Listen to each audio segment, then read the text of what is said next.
ST দিন কলে তেখেতে এসটি দিব নোৱাৰে তেখেতে লিখি দিলেও এসটি আমাৰ আদিবাসী নাপায়তো তেখেতে কি দিল্লীৰ মিনিষ্টাৰ নেকি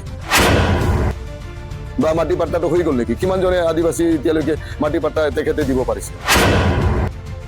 কিন্তু জাষ্ট বুৱা এটা কথা আছিল জাষ্ট ইলেকশ্যনৰ এটা টুব আছিল মানে মানুহকেইটা গুৰুব বনাইখিনি ভোট লোৱাৰ কাৰণে এসটি দিন কলে তেখেতে এসটি দিব নোৱাৰেতো তেখেতে লিখি দিলেও এসটি আমাৰ আদিবাসী নাপায়তো তেখেতে কি দিল্লীৰ মিনিষ্টাৰ নেকি তেখেতে লিখি দিলে যে এসটি হ'ব তেখেতে জাষ্ট এটা ভোট কালেকশ্যন কৰাৰ কাৰণে আদিবাসীক পৰা আদিবাসীৰ ভোটটো ল'বৰ কাৰণে তেখেতে কৈ দিছে মই মাটি পাট্টা দিম মই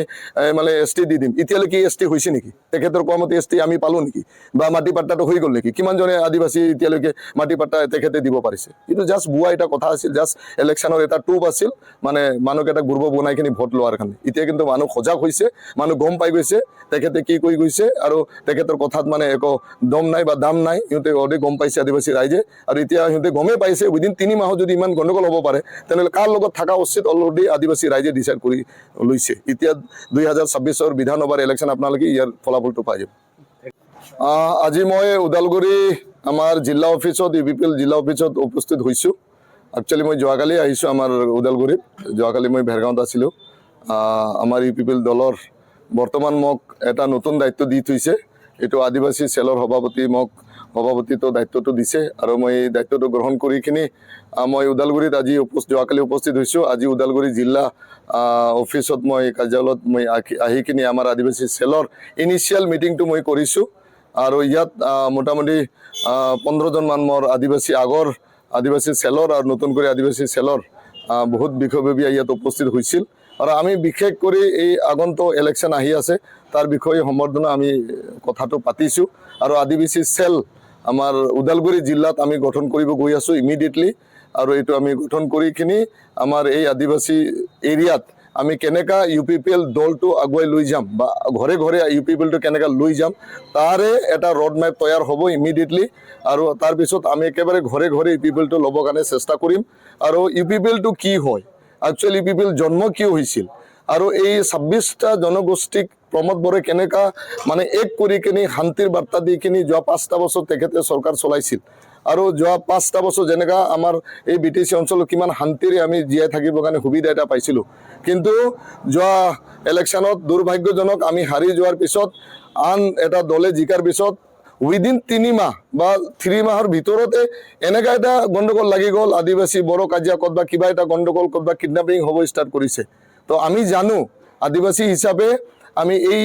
জাগাতে জীয়াই থাকিব লাগিব সেইকাৰণে আমি এই দলত আছোঁ আৰু প্ৰমোদ বড়োৰ নীতি আদৰ্শ ভাল পাই কিনি আমি আদিবাসী চেলটো আগুৱাই লৈ যাব বিচাৰি আছোঁ সেইকাৰণে আজি মই ইয়াত আহিছোঁ আৰু ইনিচিয়েল এটা মোৰ আদিবাসী চেলৰ লগত বহা হৈছে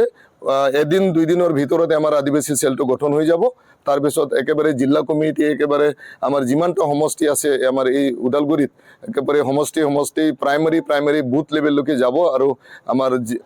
কাম কৰা ষ্টাৰ্ট হৈ যাব আদিবাসী চেলে পুৰা ষ্ট্ৰংভাৱে এবাৰ মানে প্ৰতিজ্ঞা কৰিছে নিজৰ ওপৰত যে সিহঁতে মানে ঘৰে ঘৰে সোমাইখিনি কাম কৰিব এইটো আজি আমি ইয়াত মানে ডিছকাছ কৰিছোঁ আৰু মিটিংটো খুব ধুনীয়া হৈছে আৰু মই অশেষ ধন্যবাদ জ্ঞাপন কৰিব বিচাৰিছোঁ আমাৰ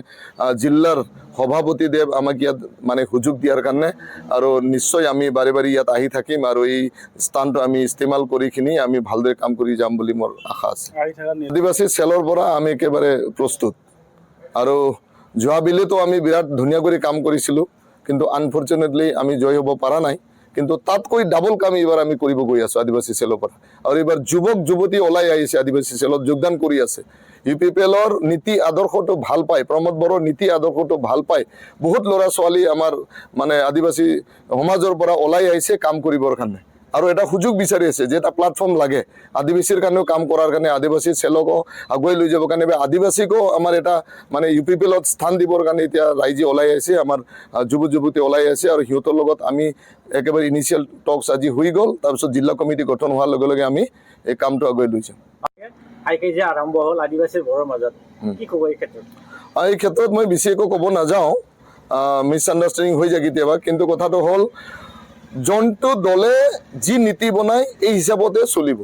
আমাৰ প্ৰমোদ বড়োৰ নীতি বা আমাৰ ইউপিপিএলৰ জন্ম হোৱাৰ নীতিটোৱেই আছিল শান্তিৰ নীতি আছিল শান্তিৰ বাৰ্তা লৈ আনিছিল যে ইউপিপিএল জন্ম কি হৈছিল আমাৰ এই বিটিচি অঞ্চলত 26টা জনগোষ্ঠীক লৈ কিনি মানে আগুৱাই যাব লাগে শান্তিৰে। প্ৰত্যেকজন ব্যক্তি ইয়াত সা সুবিধা পাব লাগে বুলি প্ৰমোদ বড়োৰ মানে নেতৃত্বত এই চৰকাৰটো গঠন হৈছিল UPPL। কিন্তু আপোনালোকে জানে এই জাষ্ট 3 মাহৰ আগতে কি হ'ল, আমাৰ BPF চৰকাৰ আহিলে, আৰু BPF চৰকাৰৰ বা BPFৰ নীতি কি হয় আপোনালোকে নিশ্চয় জানে, আৰু যেনেকা যাৰ নীতি থাকিব ই এনেকাই চলাই নি যাব। আৰু মই বেছি ক'ব নাযাওঁ, কাৰণ যাৰ যেনেকা নীতি সি এনেকাই চলাব। আমাৰ ক্লিয়াৰ আছে আমাৰ UPPLৰ নীতিটো, চবৰ লগত মানে উন্নতি হ'ব লাগে, চবৰ লগত শান্তি থাকিব লাগে, প্ৰত্যেকটো জাতি জনগোষ্ঠী মিলি কিনি আমাৰ বিটিয়াটো আগুৱাই লৈ যাব।